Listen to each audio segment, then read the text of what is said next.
joins me on the line now. How are you? Yeah, not too bad, Janice, yeah. The Peace Collective, all together now. 1990, this was a big hit for you, obviously, a massive hit for the farm.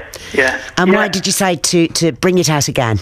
Well, what happened was, we were thinking of re-promoting it at this Christmas, but somebody from the education department of the Premier League, from the academies, got in touch with us and said, "Have you considered bringing it out again?" And we said, "Yeah, we had." And they said, "Well, they've got this truce tournament in Belgium in Ypres.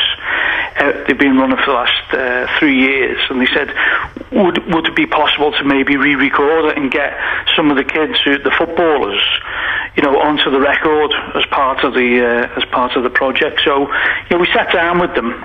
Actually sat down with them at Old Trafford, believe it or not. That must have hurt.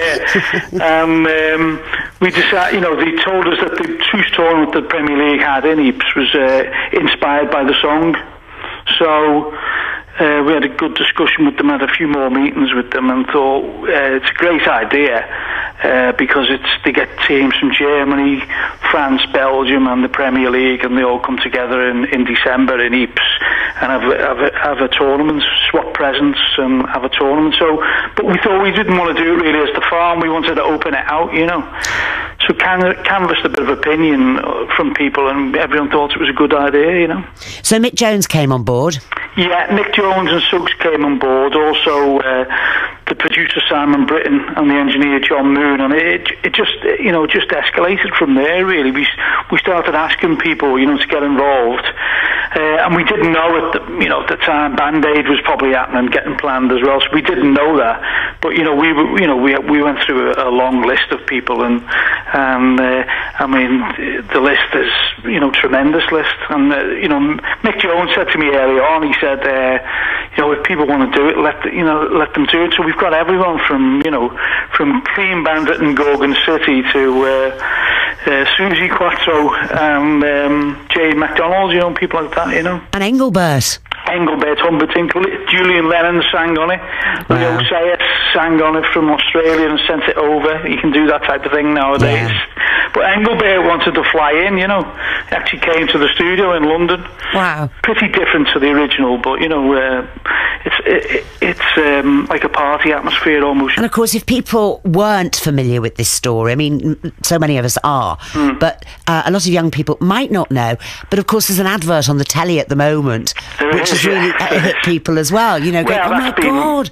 That's been a massive, in terms of YouTube views, it's been absolutely massive, hasn't it? So yeah, I think the idea for this, and this is why when the Premier League came along with this idea, we thought it's educating a new generation about one of the most unique events in the First World War and in the history of war, really, because it was spontaneous, it was unplanned.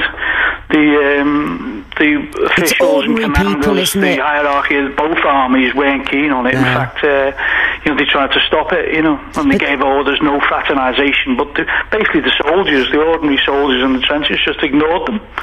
And it was, it was humanity transcending, the horrors of the First World War, and I think, it resonates through history, that story.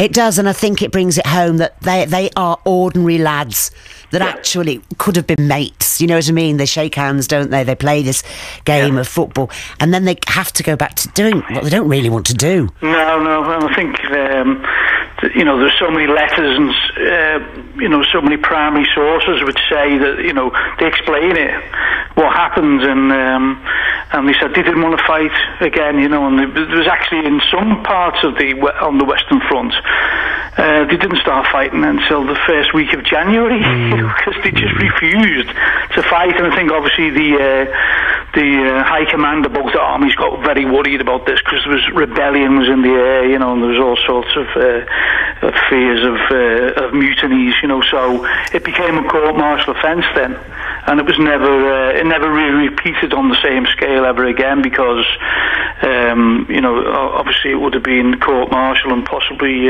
firing squad or something. Firing squad, yeah. Horrible. And obviously it had an effect on you when you first heard this story in the 80s. It prompted you to write this song. That's right, yeah. And it was really because, I was very interested in history anyway. But when I come across the story, I was thinking, well, why isn't this one of the most popular stories of warfare? Well, thanks, Peter. And before you go, we'd love you to do a morning mantra. Do you have one? A morning mantra, yeah, of course I've got one, Janice, yeah. Just so happens. Yeah, it just so happened, yeah. It's a bit of plagiarism because it was from a writing festival in Liverpool a couple of weeks ago, but it was called, it's Make Doves, Not War. Oh, that's great. We could play on Make Love, Not War, or Make Peace, Not One, but Make Doves, Not War. That's the one. And that's particularly relative to, what we're talking about, isn't it? Yeah, and there was a lot of schools involved in that in Liverpool a couple of weeks ago, so it was, it's a great saying, I think, anyway. Brilliant. Play on words. Brilliant. Well, Peter, thank you very much indeed. Make love, not war. Happy Christmas, if I don't see you before. Janice, sorry, doves. What did I say? Love. You've got love on the brain. Make doves, not war. Peter Hooton, thank you very much indeed.